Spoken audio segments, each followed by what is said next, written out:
প্রবাসীরা অনেকে একটা কাজ করে, বিশেষ করে মিডিল ইস্টে যারা থাকে অনেক প্রবাসীরা কোরবানি ঈদের দিন নিজেরা একটা ছাগল জবাই করে। তো রুমে 5 জন থাকে, এখন 5 জন মিলে একটা ছাগল জবাই করলে ওই ছাগলের টাকা তারা ভাগ করে। এই যে এক ছাগলে কয়জন শরীক হইতে পারবে, কয়জন কোরবানি দিতে পারবে?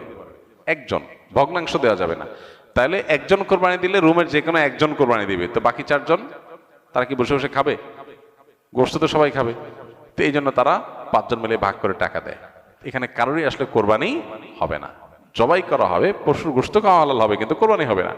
যদি কোরবানি হতে হয় তাহলে এমন করা যেতে পারে, 5 জন মিলে টাকা দিল একজনকে, দিয়া বলল ভাই আপনি মুরব্বী মানুষ, বড় মানুষ, বা আপনি যে কোনো কারণে আমাদের থেকে ভিন্নতর, তো এই টাকাটা আমরা সবাই তুলে আপনাকে দিলাম, কোরবানিটা আপনার তরফ থেকে আপনি দেন, সবটা একজনের হলো, গোশতটা সবাই খাইলো।